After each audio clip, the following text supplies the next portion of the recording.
G'day, Hugh here from bidesign.com.au, a design company based on the Gold Coast in Australia. Thank you for joining me. Today I thought we'd have a look at Photoshop to edit a RAW file in split conversion in Camera Raw.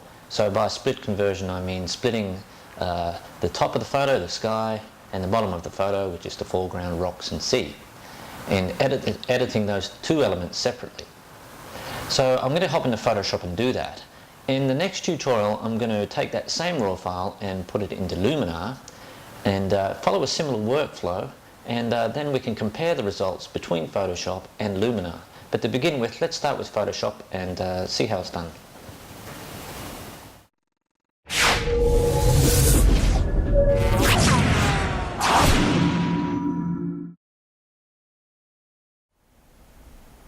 Okay, so what we're going to look at today is split RAW conversion using Camera Raw, and then in the next tutorial we're going to look at editing the same RAW photograph in Luminar and comparing the end results and seeing what how they compare as far as end products go. But to begin with, we're just going to use Photoshop and Camera Raw and smart objects to edit this particular photo. Now it's a nice enough looking photo, but we can really improve the way it looks and turn it into a really dynamic looking photo. And you often do get dynamic results when you're dealing with water and the ocean and generally the sun low in the sky with a bit of cloud about as well. Now you can see this photo isn't greatly exposed for the rocks, it's more exposed for the sky. The sun is quite low in the sky, so it's a nice enough looking composition that we can work with. So I'll just bring the size back to fit in view. So I think the first thing I will do is come to basic, and actually no, we'll go to lens correction and we'll just remove chromatic aberration and enable profile correction. So the program reads what lens was used, or camera, and makes adjustments accordingly, and it can read every aspect of your shot. Chromatic aberration is probably not very easy to see to the naked eye, but we are at 13.6%. If we zoom right in, we may be able to spot the effect that it has. That's at 100%. If we go in right in, we're at 600% here, but untick it and you can see there's that slight coloration on the edges. By removing that, we get a perfect edge. So we'll get back to 100%, actually fit in view, and so that's the beginning step. But now what we want to do is, I always do this pretty much early on in the photo, is work on my crop. In this case, we'll just have a look at what our settings are here. We want it to be on normal, constraint to image, but we want to choose the ruler, which allows us to draw a straight line along the horizon. So you just click on it and drag it across the horizon, and it will crop your image so your horizon is straight. So you just say yes to that, and that straightens up our image, which is pretty nice. It's good to always start off with a straight image. So we'll go to basic now and start with some of our initial adjustments to this picture. Now we can do a little bit of work on the exposure, like we would with most RAW files. In this case we need to improve the exposure, bring down the highlights a bit, open up the shadows likewise to around the same sort of mark. With the whites, I think we'll come down a smidge and the blacks up a bit like that, and with our clarity we'll boost and we'll pump up add quite a bit of clarity into that and increase our vibrance and the saturation as well. So there we have immediate impact on our photo, but we can do a lot more work with this. Now what I'd like to do is get even more detail into the clouds and improve the sky's color as well. We can do that with an adjustment brush, and we can have new, and what we'll do is we'll zero out everything so we're at complete zero. And in this case I'm going to work on the clouds to begin with, so we're going to them to be warmer, to warm them up a bit, add a bit of magenta in there as well. We add a little bit more warmth, add a bit of magenta into them, bring down the exposure to create a bit more detail in those clouds. And I think we'll just try and we'll brush that in, and we'll make our brush size. Okay, so with our brush, we want the brush to be a decent size that's going to work on the sky, but I'll make that a bit smaller because it is quite large. So we'll sell that around that sort of cloud size. We want the feather to be at 100 and keep the flow around 35, the density around 40. Make sure auto mask is not selected, and then we can just brush over these clouds to give them a bit more detail, like so.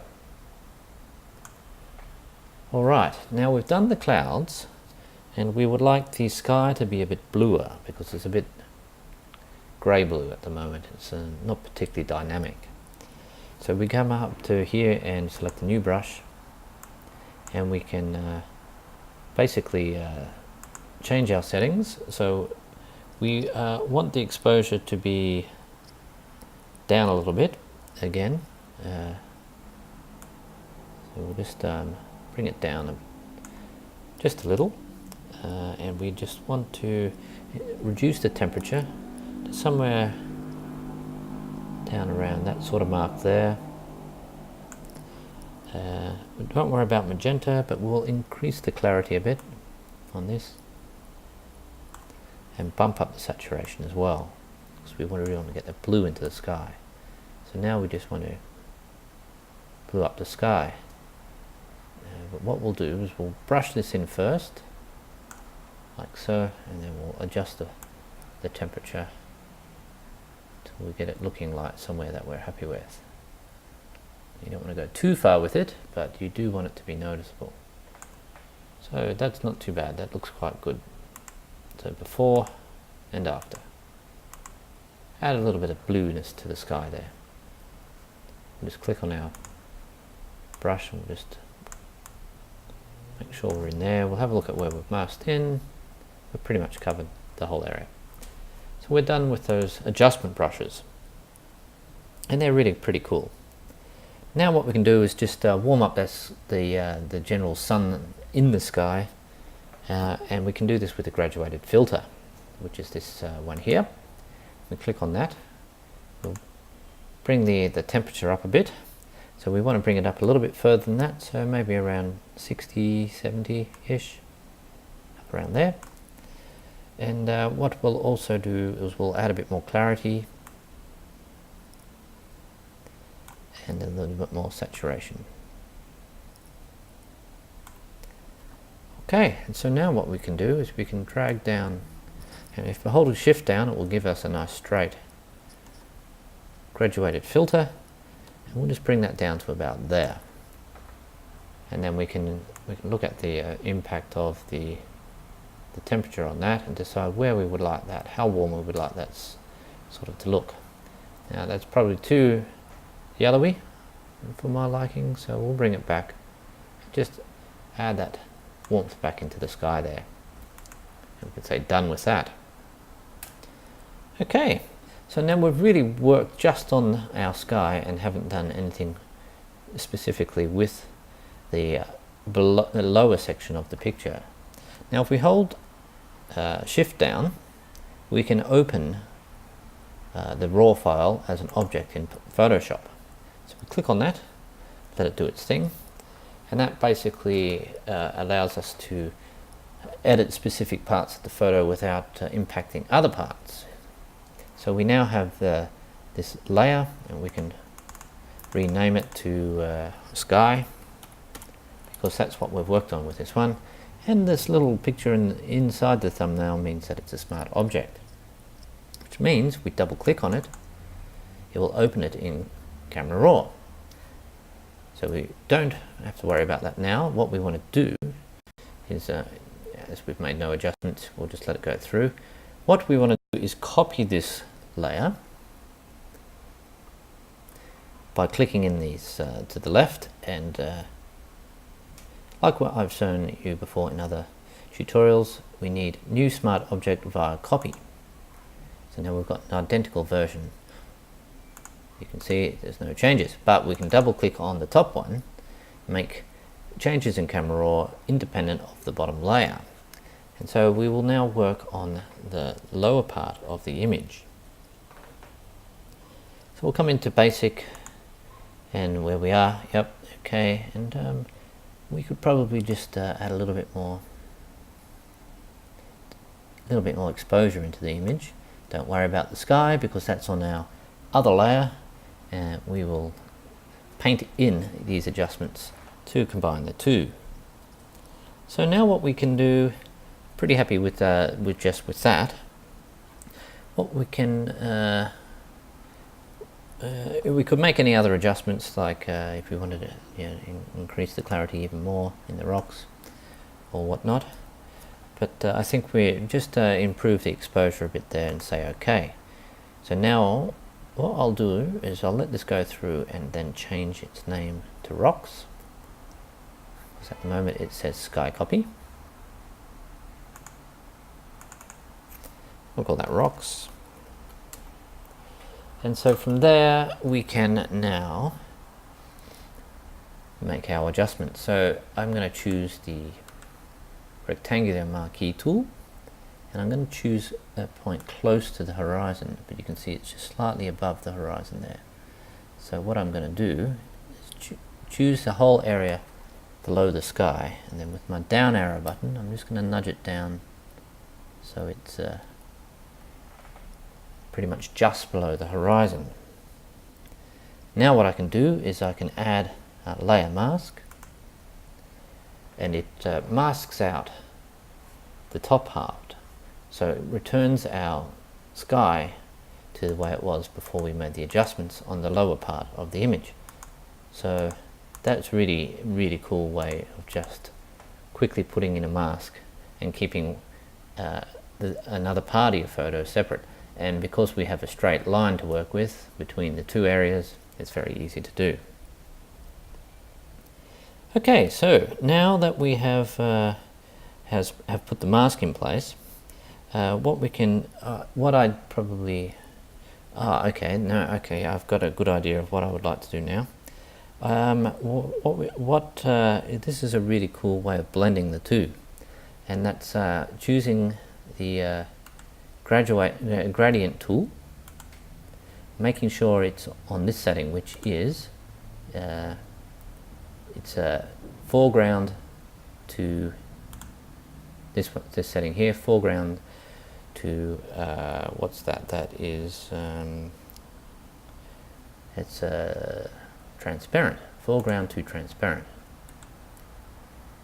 Foreground to transparent. Okay, and then if we choose a point just above the horizon and a point just below the horizon and drag it in, it will, I mean, it's very subtle, but it's very important to do. It will create a blending between the two, between the sky and the ocean. Pretty cool. Right, I'm glad I remembered to do that, so that's pretty cool. So we've put that in.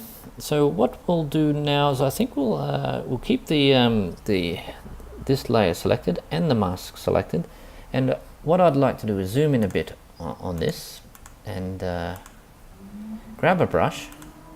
Now you've got to make sure that black is your top color because we have a white mask, and I'd like to just so grab a brush, make sure the size sort of fits your needs, make it slightly bigger, and that I think with the opacity, well, I've got it at 64. Maybe I might bump it up a little bit, just to around 75%, and just brush in a little bit of a bit more contrast into these areas around the rocks that have been sort of whitened out by the mask. So we just brush these in like so, up here as well, a little bit in there. It just gives a bit of dynamism to your shot. Now if you alt click on your layer mask, you can see where you've added the effect, if you need to have a look at that, but it's all pretty much straightforward. You just want to add a little bit of contrast back in to specific areas of your photo. Okay, so we'll just we'll zoom back out so we're fitting the screen. Okay, so now we can just add a few adjustment layers. We can do our levels and just give us a bit more exposure, and we can also, we don't want to do that, so we want to click another one and maybe just do a bit of hue and saturation, maybe just bump up the saturation a little bit, really give yourself a cool looking photo. Okay, so what we can do is we can look at working on the sharpness, and we can do that a couple of ways. And one way we can do that is with a high pass filter. So what we can do is go Control Alt Shift E, making sure we have the top layer selected, and that creates a combined layer of all layers below it. And we can go Filter, Other, and High Pass with a radius of about 1.2. Select OK to that, and that may look really grey, but if we just come to our blending mode, we can change that to overlay. That creates just a bit of a sharpening, but not too much of it. But you can definitely see it, especially if I zoom right in. We're here at 50%, so not even halfway to, well, we're halfway to 100, but without the sharpening and with the sharpening. So a nice subtle sharpening effect. The other way is we could have brought this layer or copied this layer, open this layer as a copy and brought it into Camera Raw and used the gradient filter to really sharpen the entire image, and then just paint in the areas that we wanted it to be that sharp. But I think this looks pretty good as it is. So that's definitely created a much more dynamic looking photo using Photoshop. And I think what we could do is a few more things, like perhaps some dodging and burning. Perhaps these rocks here are a little bit dark, so if we were to come here and select copy, New Smart Object Bar Copy, I actually think we might double click on that and reduce the size to a much smaller amount. Put in this new gradient filter, bump up the clarity to 50% and bring that in. So we'll just do that. And what I will also do is grab this and bump up the exposure. So we'll make the size a bit smaller to about 8, and then improve the exposure on this rock here, just on those there, so they're not quite as dark. And we can say OK to that.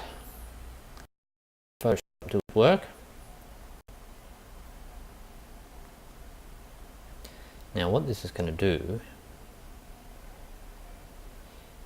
is create a very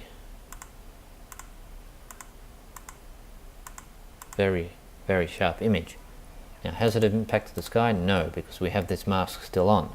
but it's impacted our rocks to a fair degree, so we can just bring this opacity down to a level that sort of works for what we're after. So there you go, we have really greatly improved this landscape photo, this waterscape, seascape.